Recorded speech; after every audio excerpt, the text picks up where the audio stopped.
Prabhu Yat Samstam Yat Param Yach Cha Tat Tadvam Vada Tadvadaha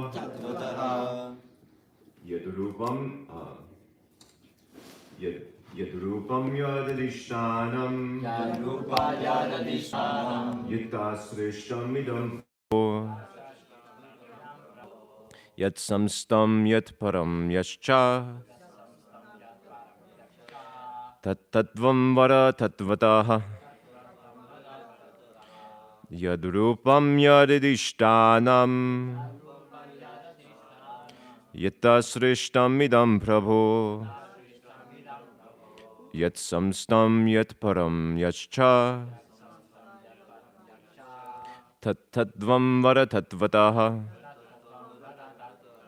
Yadrupam Yadadishtanam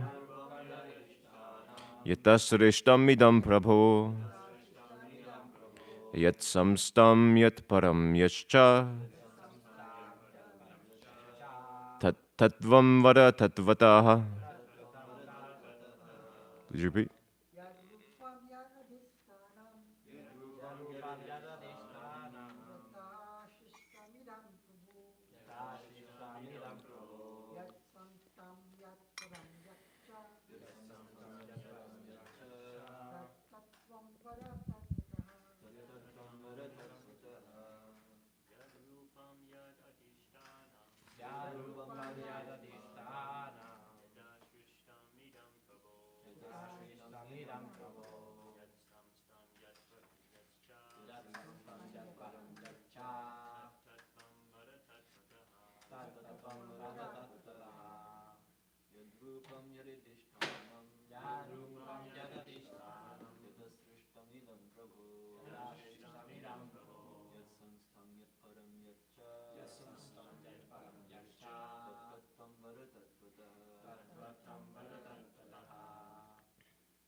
What is this?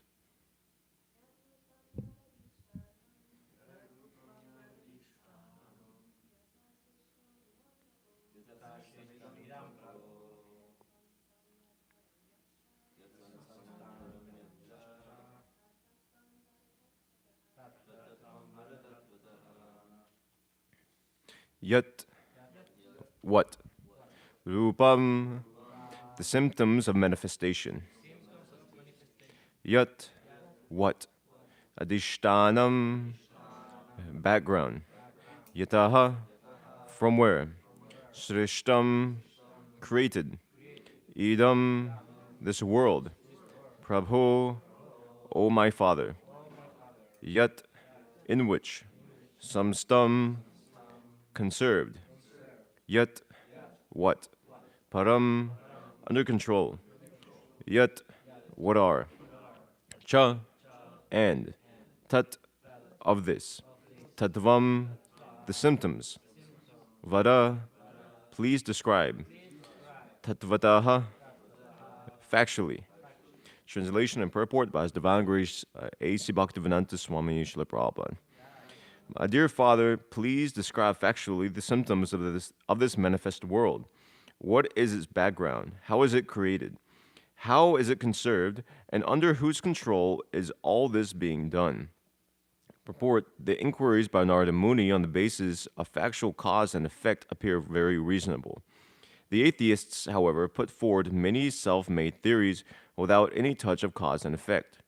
The manifested world, as well as the spirit soul, is still unexplained by the godless atheist through the medium of experimental knowledge, although they have put forward many theories manufactured by their fertile brains. Contrary to such mental speculative theories of creation, however, Narada Muni wanted to know all the facts of creation in truth, and not by theories. Transcendental knowledge regarding the soul and the supersoul includes knowledge of the phenomenal world and the basis of its creation.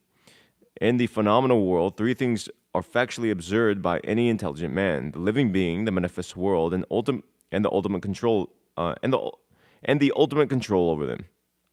The intelligent man can see that neither the living entity nor the phenomenal world are creations of chance. The symmetry of creation and its regulative actions and reactions suggest the plan of an intelligent brain behind them. And by genuine inquiry, we may find out the ultimate cause with the help of one who knows them factually. Om Agyan Timrandasya Ganan Janashalakiya Chakshur Unmiritam Yena Tasmai Shri Gurave Namaha Shri Chaitanya Mano Bishtam Stapitam Yena Bhutale Swayam Rupa Kadahmayam Dadati Svapadantikam Vandeham Shri Guru Shri Tapara Kamalam Shri Guru Vaishnavam Shta Shri Rupam Sagrajatam Sagara Ragnatam Vidam Tam Shajivam Sadhuitam Savadutam Purjana Saitam Krishna Chaitanya Devam Shri Radha Krishna Padan Sagana Lalita Shri Vishakan Vidamshta He Krishna Karuna Sindhu Dinabandhu Jagatpate Gopisha Gopika Kanta Radha Kanta Namostute Tapta Kanchara Gaurangi Radhi Vrindavaneshware Vrishabhanu Sute Devi Pranama Mahire Pare Vanchkapatu Bishta Kripasandu Bhijapatita Nam Pavnebhyo Vaishnavibhyo Namo Namah Namo Om Vishnu Padaya Krishna Prashtaya Bhutale Shambhati Te Bhaktivikasa Swamin Itinamane Nama Om Vishnu Padaya Krishna Prashtaya Bhutale Shrimati Bhaktivedanta Swamin Itinamane Namaste Saraswati Devi Gauravani Pasharne Nirvishesha Shunavati Paschatya Deshitarne. So Yad Rupam Yad Idishtanyam Yat Srishtamidam Prabhu Yat Samstam Yat Param Yascha Tat Tatvam Vadatattvadaha. My dear Father, please describe factually the symptoms of this manifest world. What is its background? How is it created? How is it conserved? And under whose control is all this being done? So this is spoken by Narada Muni, is related by Shukadev Goswami to Maharaj Parikshit, as we've read previously in the previous chapter. Shukadev Goswami is relating to Maharaj Parikshit. He's saying the same question you're asking now was asked previously, and this goes out throughout the Bhagavatam. And so basically, more or less, I don't remember if there's a back and forth, but basically the rest of this canto deals with this question, these series of questions actually. The symptoms of the manifest world as background, specifically how it's created and as well as conserved, and ultimately under whose control all of this is being done. Therefore, this chapter is entitled "The Cause of All Causes." Was the ultimate cause behind this whole manifest world. And Srila Prabhupada, he addresses this in the purport today. The verses themselves, they address this in the coming. And Srila Prabhupada also addresses it in his later purport. So Srila Prabhupada, he begins his purport. He says, the inquiries presented here, these questions by Narada Muni, on the basis of factual cause and effect appear very reasonable. So these sorts of questions are very reasonable questions. Naturally, any intelligent human being asks these questions at some point in his life. They naturally arise. Naturally, we want to know why we're here, what we're doing here, where everything came, and it's natural. Even from an early age, these questions come about. You see young children; they're very inquisitive by nature, and they'll ask these things, even though they may not be very philosophical. They'll ask, "Why are we here? What is this going?" And they'll even see if as they get older, they'll see why is the suffering in the world like this. So these are intelligent questions. Why death has to be there, the most basic question. So these are intelligent questions. Unfortunately, the nature of societies or modern culture and the scientific culture is that these sorts of questions are discouraged because they don't really fit within the purview of the scientific, worldview. It's not. You can say, well, something is there, in the sense that modern science may try to make a means to cure death or means to cure this disease or that, and they're making efforts to stop old age, and they have some sort of conception that they can stop death, even though it's foolish. But the very fact of why these things are there is just, it's unexplainable by atheistic modern science. Srila Prabhupada, he directly says that the atheists, they put forward many self-made theories without any touch of cause and effect. The manifested world, as well as the spirit soul, is still unexplained by the godless atheists through the medium of experimental knowledge, although they have put forward many theories manufactured by the fertile brains. So the atheist, Srila Prabhupada says here, they put forward many theories without any relation to cause and effect. meaning that they do actually in some sense, but as Vasudev instructs, who is that? I believe Kamsa, if I'm not wrong, in the beginning of the 10th canto. I just remember. I'm just forget. He instructs him that the people in this world are concerned with the immediate cause. They're not concerned with the remote cause. Therefore, you see people, or just generally, scientists are making so much effort into curing diseases. Cancer, for instance, has been a huge topic for the past 3 decades going on. And yet, for uh, for not just decades, but for millenniums, death has been an issue, but nobody's inquired as to why death is going on. So we can make a cure for cancer. We can understand. Can come to the point of understanding why cancer develops and how to cure it. But the ultimate cause, the remote cause of ultimately everybody has to die, and this is the end result of cancer, people aren't concerned with. And the even most remote cause is the Supreme Personality of Godhead. So therefore, Srila Prabhupada is saying this. They put forward a bunch of theories without touching on the real relation of cause and effect. They don't search out the ultimate cause of all causes.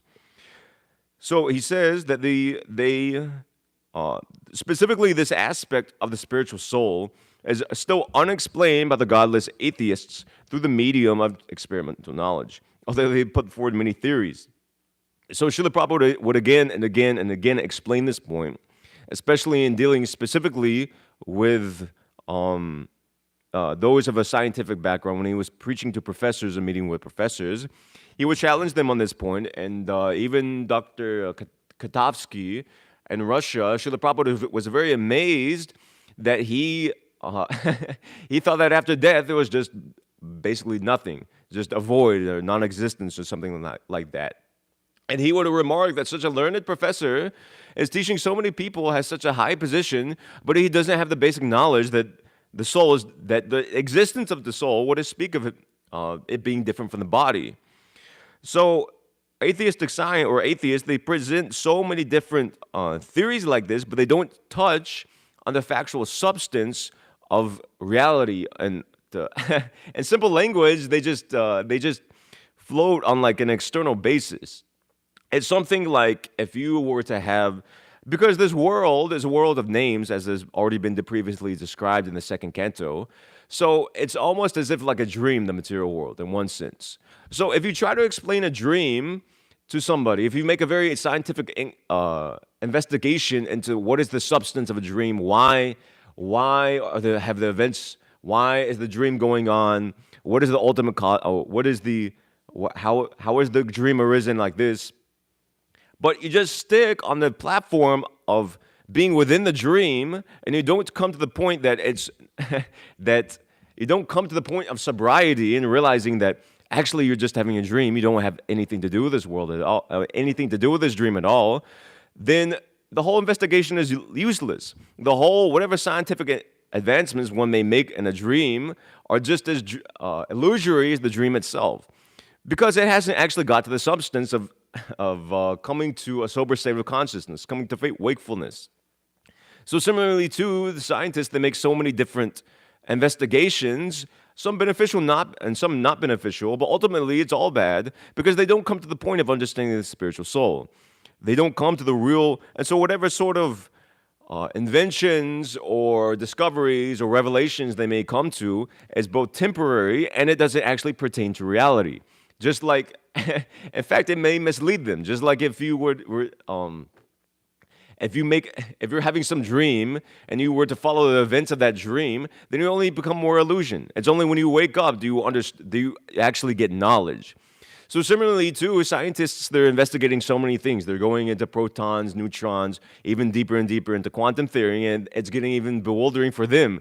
And only a very, very minute particle of the whole human race can understand the highest teachings of science because they use such shadow jargon to conceal it all. So the knowledge is there. It's not accessible to the public, but still, nevertheless, whatever their further investigations into the material elements only serve to bewilder them more and more and more, because they're looking on their vision is turned outside and is not turned within. This is the fundamental flaw. And so this thing this point here that Srila Prabhupada is making, that well, it's a few. I'll just have a few points to make. I'll just continue with the flow of the purport, and I'll make my side points. So, Srila Prabhupada says, contrary to such mental speculative theories of creation, however, Narada Muni wanted to know all the facts of creation in truth, and not by theories. Therefore, the word is used here, tattvam vada tattvataha. He wanted to know what is truth. He wanted to know what is tattva. If he wanted to know what some sort of theory, he would have used the word vada, some sort of interpretation. But no, vada, not vada.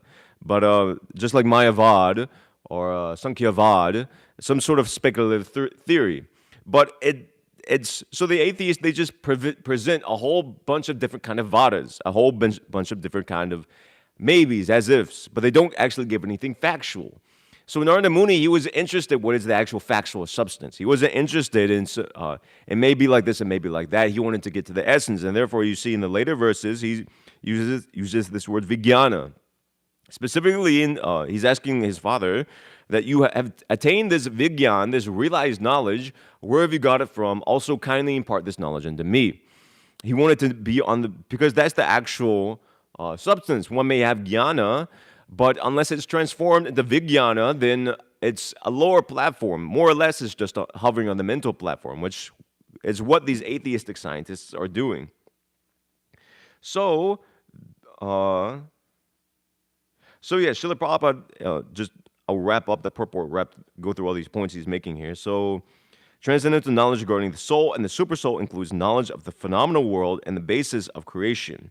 So, Srila Prabhupada is defining here that real knowledge, what is actual gyan? So, real jnana includes knowledge of the soul in relation to the supersoul and what is the source of creation. Whereas in modern science, none of this is being taught. All that's being taught is just on this platform of Pumirapo Nalovayu Kamanu Purirevacha. But it doesn't include what is the source of these things, nor does it even include touch on the subtle platform of mind, intelligence, and false ego, because these things can't be scientifically verified. They can't be scientifically tested or scientifically perceived. But it doesn't. But again, it's just material knowledge. It's inferior knowledge. The Vedas describe two forms of knowledge. There's inferior knowledge, and there's paravidya, the higher knowledge, transcendental knowledge. So this atheistic science, it's not even technically inferior knowledge, because even the Upanishads, they describe that inferior knowledge is actually given in the Vedas, whereas superior knowledge is given in the Upanishads and other spiritual literatures like that. What's given by modern science is actually avidya, is actually nescience, is ignorance. It simply serves to delude one more and more. So, Srila Prabhupada says, he makes this important point that the intelligent man can see that neither the living entity nor the phenomenal world are creations of chance. The symmetry of creation and its regulative actions and reactions suggest the plan of an intelligent brain behind them. And by genuine inquiry, one may find out the ultimate cause with the help of one who knows them factually. So this is an important point. Two very important points, 2 points Srila Prabhupada would bring up often in this purport. That A is that the spirit, the nature of life hasn't been explained. The nature of the soul or consciousness hasn't been explained by modern science. Second thing is that any intelligent man can understand that if you look at the world, it's ridiculous to say it's a creation of chance, to say that there's some sort of primordial explosion and then everything just magically arranged itself in a perfect manner. Now, there's so many different arguments and so many different refutations against this, supposed refutations against this this aspect. Well, there's different arguments, different names for it. There's intelligent design, fine-tuning. There's different ways of presenting this, but the gist is one, that this universe is clearly designed, is clearly arranged in a very specific manner with symmetry, as Srila Prabhupada is saying here, and it points to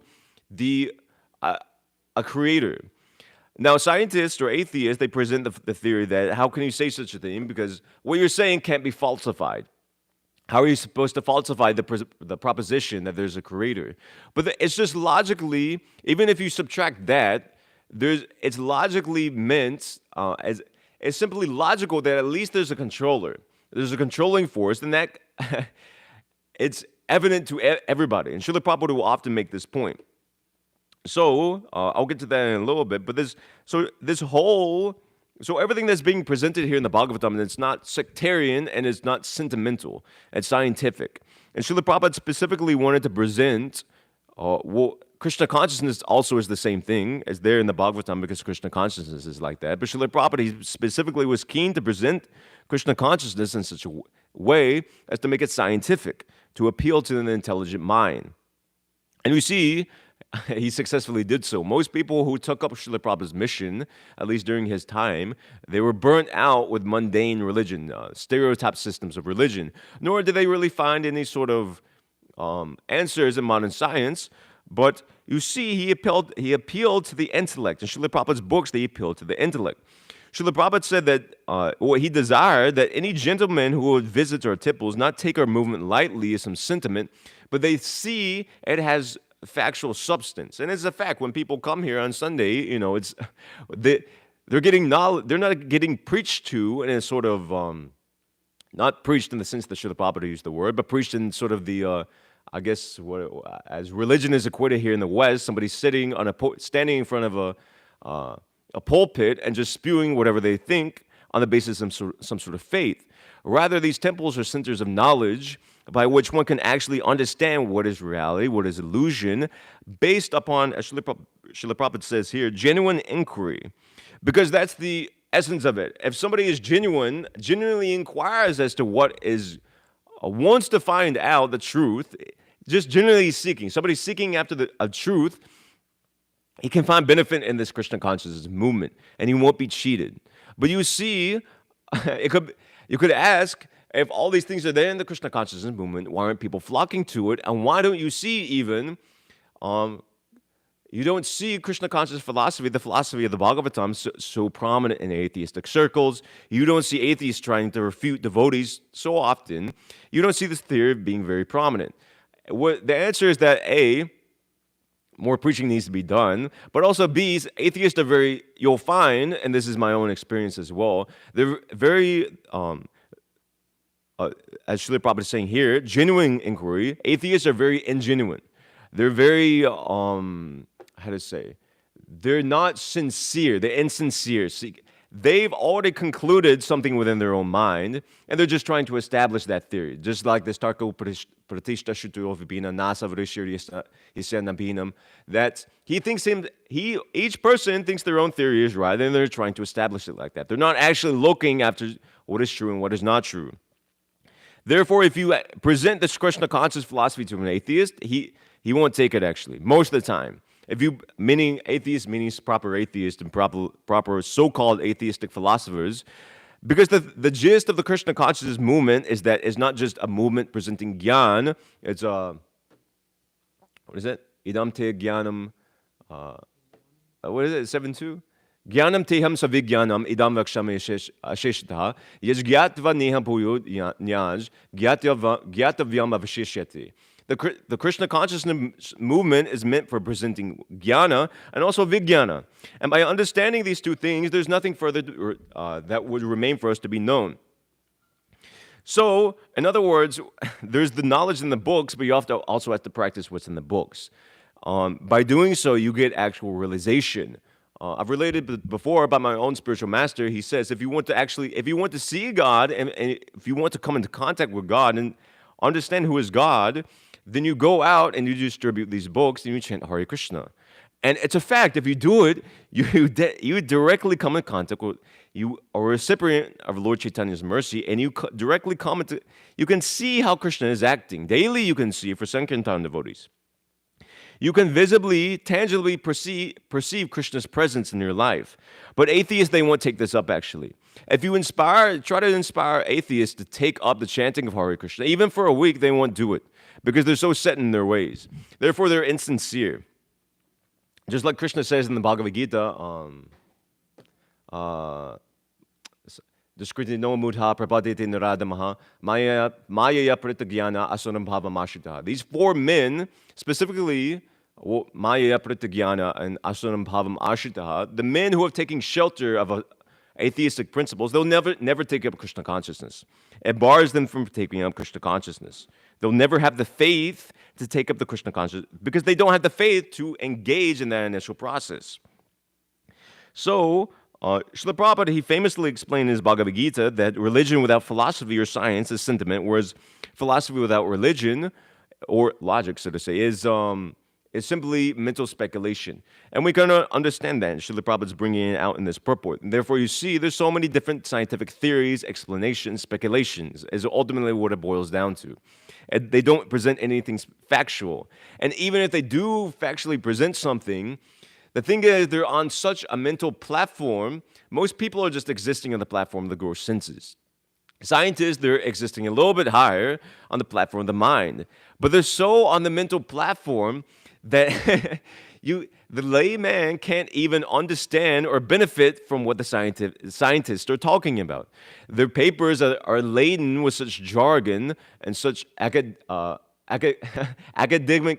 language that is ridiculous. And the knowledge that's contained therein is almost as if locked away from the general public. So it doesn't have so much in other words, it's on such a mental platform that's neither does it have any sort of practical relevance for the scientists themselves or the people in general. It's simply hovering on that platform. So, but specifically our movement, we present religion on the basis of philosophy and logic.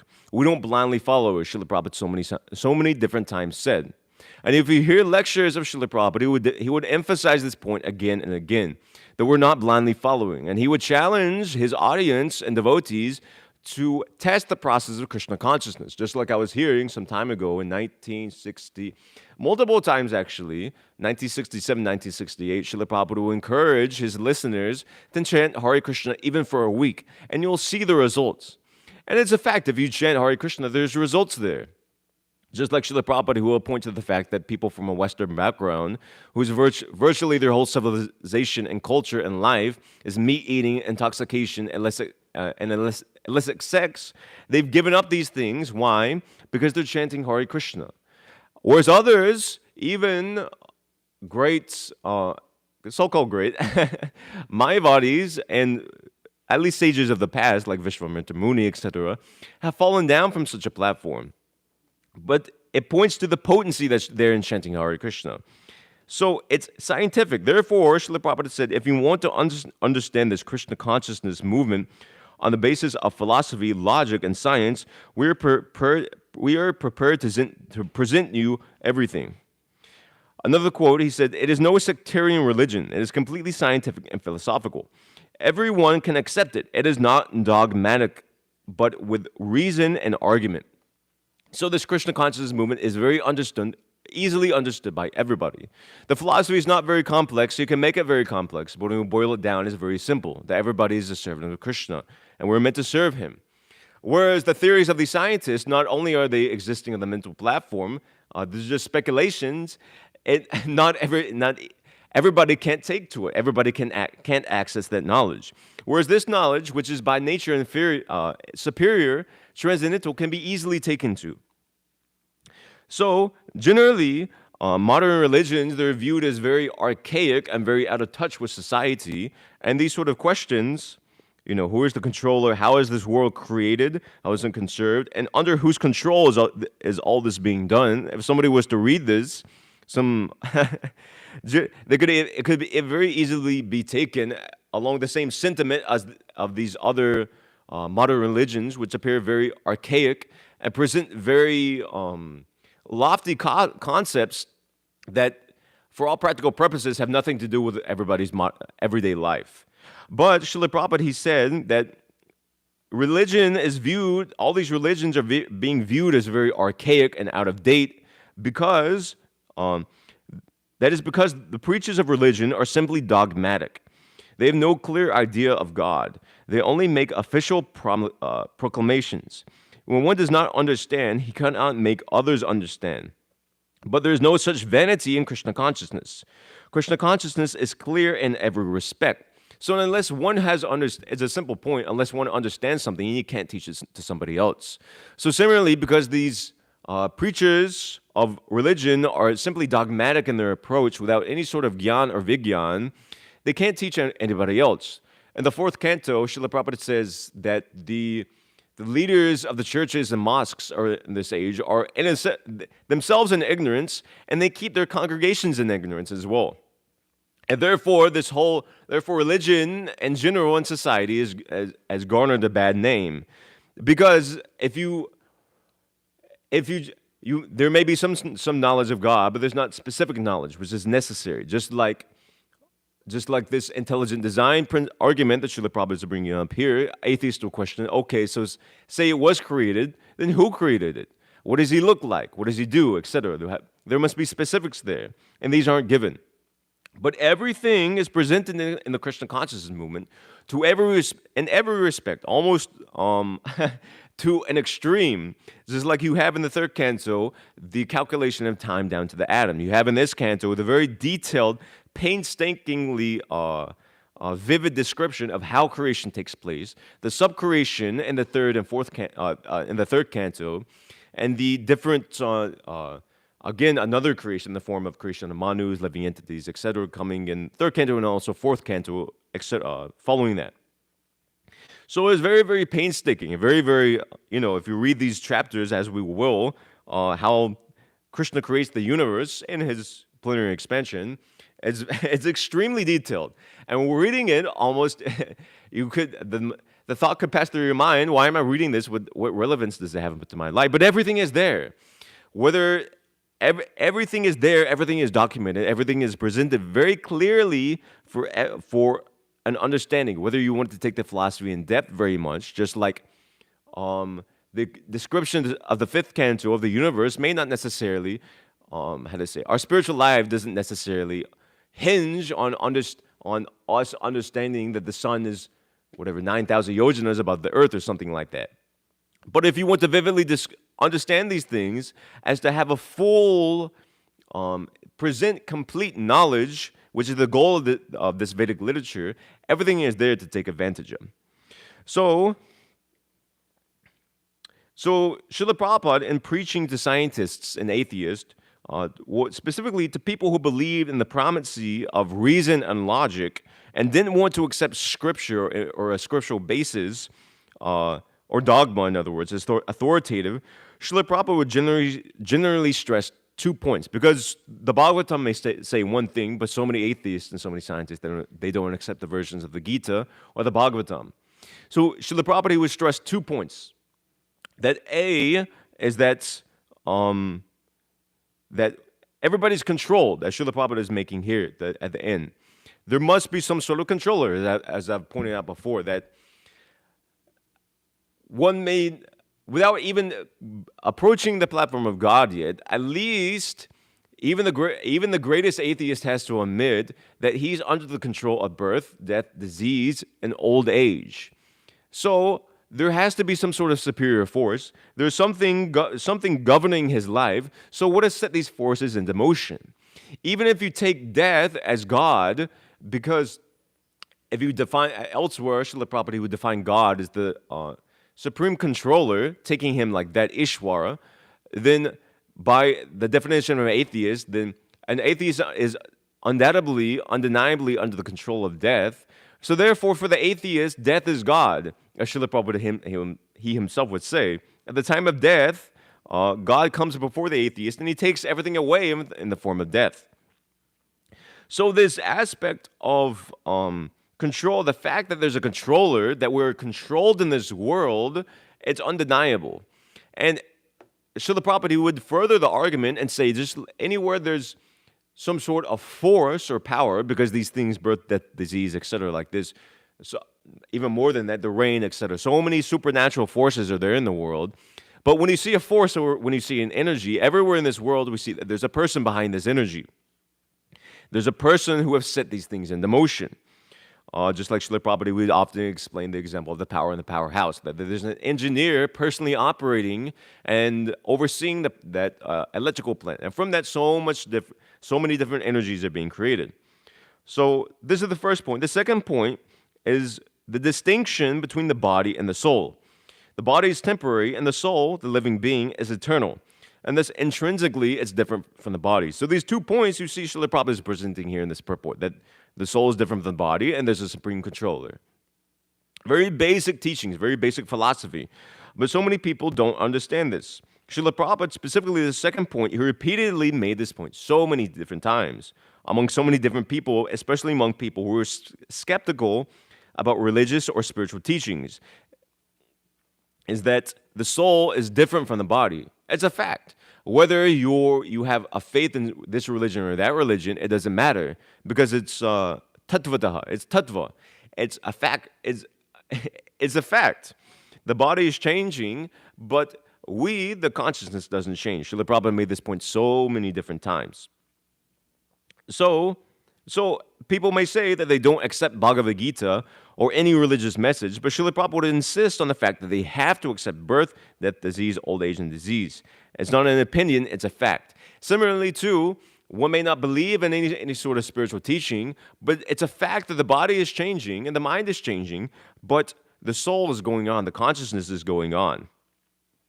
Just like, and actually, similarly, this is, Srila Prabhupada is pointing out here in today's purport, that they've put forward so many different speculations, but they haven't touched on this root issue of what is consciousness? Where does consciousness come from? They haven't explained it. They've explained it away, actually. And you see, it's they have a term for it, actually, the hard problem of consciousness. Because they can explain everything that's taking place within consciousness, theoretically, but they can't explain why consciousness itself exists. Why is there consciousness to begin with? Because everything that's going on is everything, all knowledge within the scientific field is simply exists within the realm of their own senses and mind. And anything that's extraneous to it, they reject, or they don't make any inquiry. Superficially, they say that they don't try to understand, but we can understand practically that they reject such inquiries. But the thing is, they've limited their investigation, and they've automatically denied any sort of principle of transcendence. They've denied from the very outset any sort of principle of anything being beyond this material world. Therefore, they can't even begin to understand who is God, who is Krishna, who is Adokshara. So another connotation of science, scientific, is predictable. Just like you see the scientific method is called scientific because there's a process and there's a result. It's reproducible, in other words. You do something and you get a result. This applies to every modern scientific field.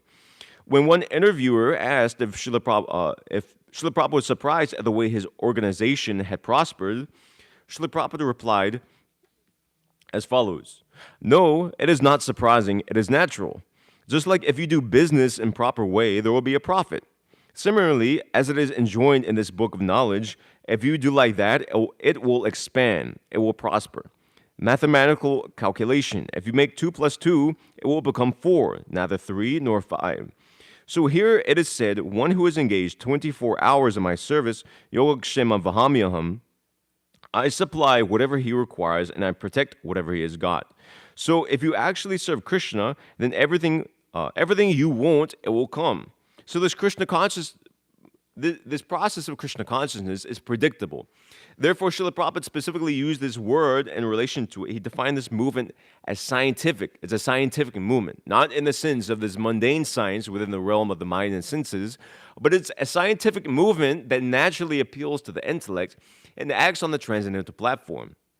It's scientific in the sense that, I believe as George Harrison said in the intro of Krishna book, the proof of the pudding is in the act of eating. So if you want to understand if a pudding is sweet or if it's sour, then somebody can say so many different things, but if you want to actually understand the knowledge, you have to eat the pudding. So similarly too, if you actually want to understand what is Krishna consciousness, if you actually want to verify the process of Krishna consciousness, then you engage in Krishna consciousness. Even if you're not convinced by, as elsewhere Srila Prabhupada explained, that even if you take a medicine or a pill unknowingly of the effect, it'll have a reaction regardless. Similarly, too, a child is in ignorance, but he touches a fire, he'll get burned automatically. So similarly, this process of Krishna consciousness is the same thing. It's scientific in that way. If we engage, as Srila Prabhupada is saying here, naturally the movement is successful because he's following the process. Naturally, where the principles of Krishna consciousness are followed strictly, there's success. Srila Prabhupada is guaranteed it, but also Krishna himself is guaranteed it. And we've seen this again and again. It's predictable in this sense. Although Krishna isn't necessarily bound to reciprocate, still, he himself says in the Gita, he reciprocates as one approaches him. So, an implication of this Krishna consciousness movement being scientific is that its principles and methodology are to be followed according to a specific scientific scheme. Doing so will bring our success, with the implication that failure to do so will not yield success. So, in other words, Krishna consciousness is scientific, just as if in a scientific process, there's a method to execute that process, whatever you're doing. Just like if you want to create some chemical, if you mix two other chemicals, naturally the result will be there. If you mix two different chemicals, however, the result won't be there. So many different examples could be given. Similarly, too, this Krishna consciousness movement is scientific, so there's a process to apply. There's a scientific process to apply that's given by our acharyas, and specifically by Srila Prabhupada in the form of his books, in the form of the system he has set up for his movement, how he has organized his movement, and engaging his disciples in so many different ways, the morning program, etc., like this. And if we follow this, undoubtedly our success will be there. That's guaranteed by Srila Prabhupada, guaranteed by Krishna himself. But if we do something other than this, then there won't be success. If we fail, just like if we take two different elements than what's prescribed and we mix them, we won't get the proper result. So similarly too, if we don't follow the correct process of Krishna consciousness, or there's some deviation in some regard, then the proper result won't be there. It's just like if you follow a line straight, if you keep to a road exactly on the path that's chalked out, you'll get to the destination. But if you veer off the road even 1 degree, then after 100 miles, you'll be hundreds and hundreds of miles away from the proper path, and you end up somewhere completely different. So similarly to Krishna consciousness is like that. A method is given, and by following that method, our success will be guaranteed. But other things aren't guaranteed. So this Krishna consciousness movement is a very scientific movement for the total benefit of the human society. If it's properly carried out, then everyone will be satisfied and happy they'll be happy to go back home, back to Godhead. So it's scientific in this sense that everybody can be delivered even from the lowest situation in life if they simply take up the principles of Krishna consciousness. And we've seen this. The Bhagavad, as we recently read, Kirata Hunandra Puninda Purkasha Abira Shamba Yavanakasariyaha Yinin Shapapa Yed Pashriyashayaha Tasmai Subhadra Shavase Namo Namaha. So the Lord can purify anybody if they approach him. Simply by chanting his holy name, the Vihuti says in the 3rd canto that even those born in the family of dog eaters they automatically have surpassed any qualifications to execute Vedic sacrifice. They've already executed all Vedic sacrifices, and they're greater even than a Brahmana.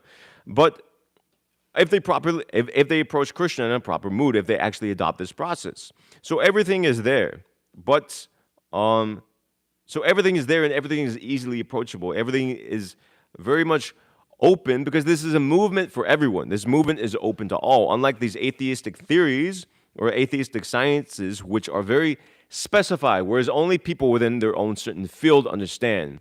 You see, only psychologists, they only understand. Only very learned psychologists fully understand what are the conclusions of so-called psychology. And even among psychologists, those psychologists only understand their own department. Only one psychologist understands one aspect of behavioralism, for example. Another psychologist trained in the principles of whatever, Jungianism, he may only understand psychology according to that. So similarly, too, in science, a physicist may only understand as far, view the world or his understanding of truth is only so far as in the realm of physics. A quantum physicist can only understand in this realm of quantum physics, etc., like this. But Krishna consciousness gives you a complete whole understanding of everything. Just like in not exactly, but in the Bhagavad Gita, well, exactly, Krishna says in the Bhagavad Gita, just like I quoted this verse, everything phenomenal, everything, all knowledge, both phenomenal and numinous, meaning both mundane and divine, will be revealed unto you. Just like Srila Prabhupada, he was once questioned, if so, by practicing something, to paraphrase, by practicing Krishna consciousness, will I understand how many windows there are in the Empire State Building, or like, or I believe he was asked like this. He was challenged something like, I believe, and my memory is serving me, he made some statement that Krishna consciousness will reveal unto you all knowledge, all knowledge, and he was challenged, can you tell me how many windows are in the Empire State Building? And Srila Prabhupada replied, how many drops of water are there in a desert? So Krishna consciousness, it reveals into you all knowledge, but only relevant knowledge. Just like we understand the principles of that this world is constituted of 8 elements. And beyond these 8 elements, apariyam itvaste anyam prakritim vidime param, beyond these elements, there's the Jiva Bhuta Mahabaho, Yaridham Dhariti Jagat, are the living entities who are of a superior nature and they're exploding the inferior material nature. So Krishna consciousness, it may not boil down, you may not get these very fine-tuned, refined ideas of that's presented in modern science, but it doesn't, which are in themselves illusory, but it presents to you everything that you need to know, everything material and everything spiritual that you need to know. And factually, you see this. Pure devotees, if you examine their character, well, one quality of a devotee is that he's daksha, or he's expert in everything. And you see, Srila Prabhupada, he was, it seemed as if he was knowledgeable in practically everything. In his morning walks, he was able to recognize the genus and the species of so many different flowers and trees and plants he was looking at. He had knowledge of architecture, of building. He had obviously spiritual knowledge. He was so learned in Shastra. He knew Bengali, Hindi, English, possibly more, I don't know. He was so knowledgeable in so many different fields. So that, in other words, the material knowledge was not withheld from him. For a pure devotee, Krishna gives whatever knowledge is required for that situation. He will supply, just like we've read previously, he supplies whatever is required for devotee service. So everything comes out of this Krishna consciousness movement, both spiritual and material. It's beneficial from both ends. So Srila Prabhupada makes the point here in the purport that this point of intelligent design, the symmetry of creation and its regulative actions and reactions suggest the plan of an intelligent brain behind them. And by genuine inquiry, one may find out the ultimate cause with the help of those who knows them factually. So generally, if you examine this principle or this theory of intelligent design, you'll find mainly there's 2 refutations. There's so many refutations, but principally they're of 2 sorts. Is that A, is you can't falsify it, and B is that, or just sticking on A for now, that you can't falsify it. So you can falsify, not necessarily falsify, but you can verify the truth of Krishna consciousness by taking to it, as I've explained. So this resolves that. And the second very common argument is that if an intelligent being designed this universe, why are there so many faults in the universe? It's very common amongst the less philosophically inclined atheists, the more like layman form of atheists. But the answer to this is the universe is perfectly created imperfectly, because we're not meant to reside within this universe. The world, in other words, there's the same basic problem of evil. The world is naturally created imperfect, so that the living entities aren't satisfied in such a situation. Krishna made the world imperfect to induce the living entities to strive for a better situation, to strive to ultimately to take shelter of the Vedas and achieve liberation, achieve salvation from this material world.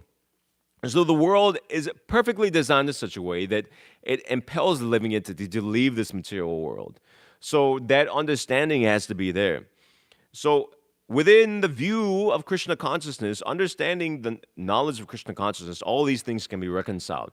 It's just the knowledge has to be there. And if somebody is sincere and approaches Krishna consciousness movement with genuine inquiries, as Srila Prabhupada is explaining here, then everything will be resolved. All questions can easily be resolved through a Krishna conscious worldview of understanding.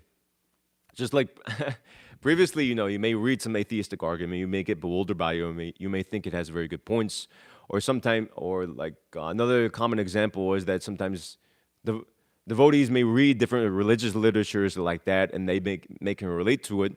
But the thing is, Krishna consciousness, it gives you that knowledge to relate to all these different things.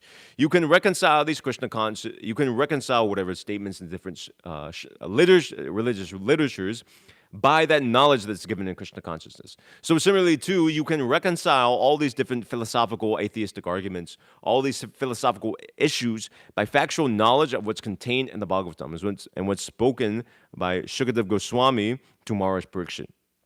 So I've gone through the purport. I've made all the points I want to make. So I'll end my class there and I'll open it up for any comments or questions anybody may have at this time.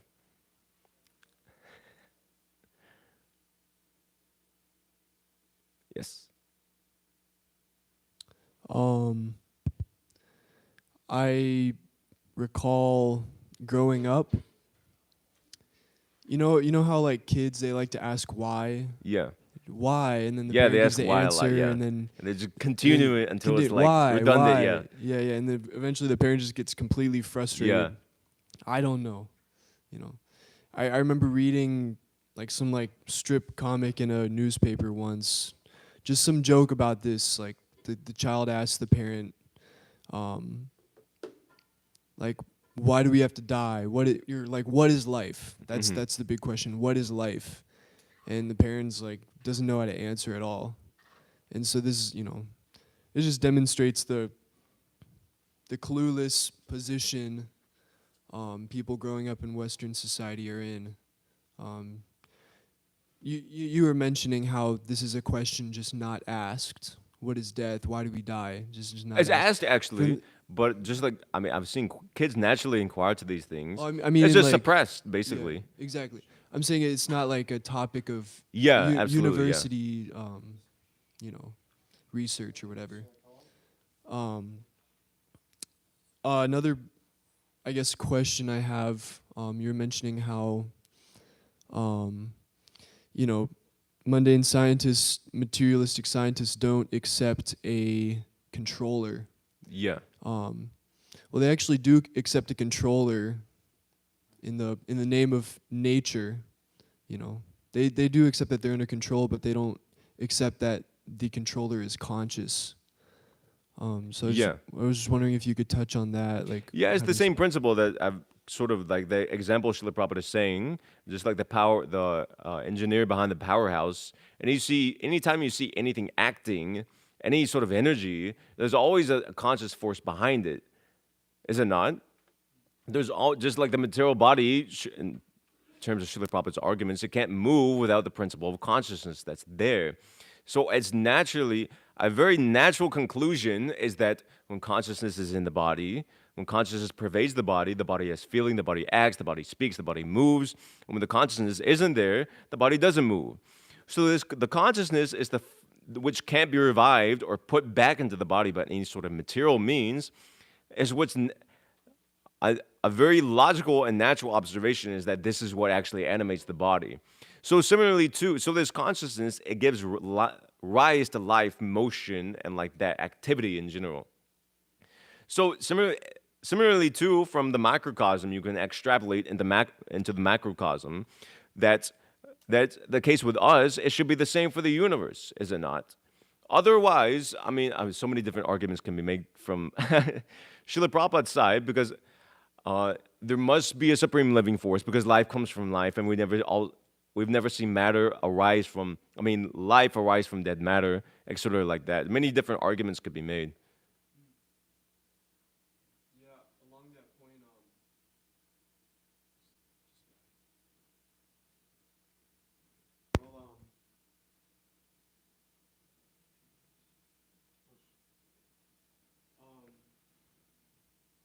so like conscious, at least in the human body, we're like conscious with our mind intelligence. There's a person inhabiting this body, one person.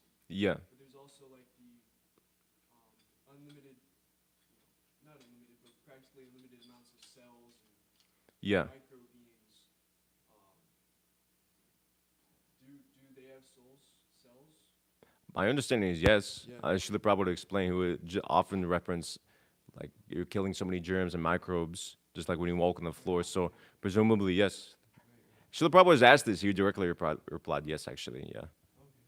And then similarly, the earth is made up of fungi in different plants. There's the mycelial network, a network of fungus that runs underground and literally connects whole forests to where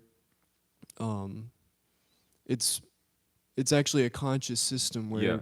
where a tree may be suffering in one area and then a tree from a completely different area may send nutrients through the mycelial network and communicate where diseases are and all this stuff.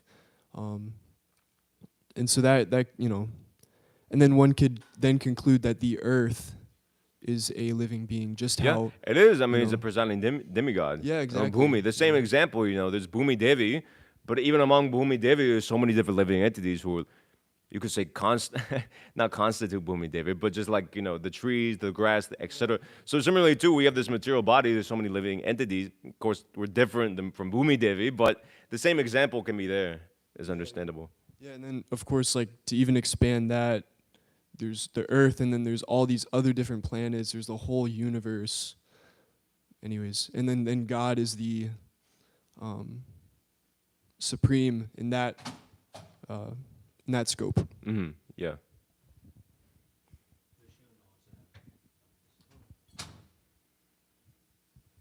Hare Krishna. You can speak.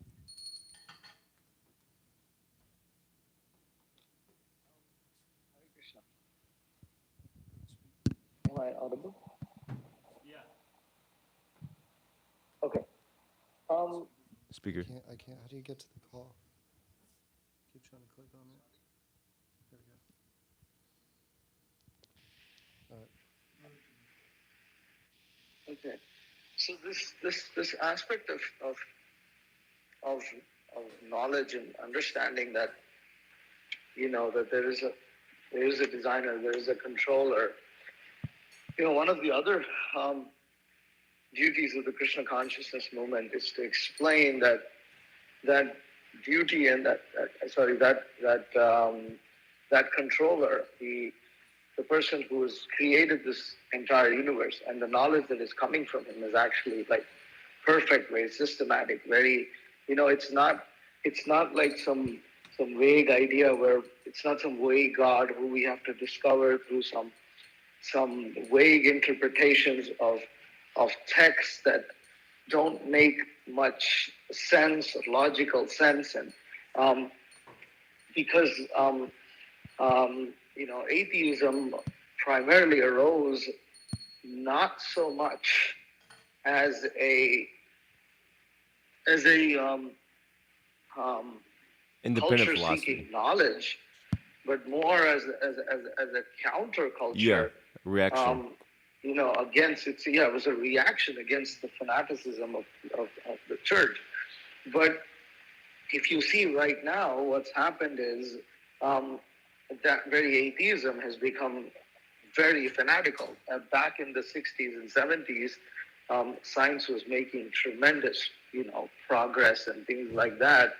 And there was honestly widespread belief that science is going to provide all the answers to all the questions, and they're just going to discover how life was created from matter and blah blah blah blah blah and all that kind of stuff. But I mean, it's been years on, and frankly, if you look among the younger generation today, not many people, if you just scratch a little bit, you'll understand that they also don't think that there's no answer really, and that they realize that there's no answer that science is giving for the big questions. I mean, it's just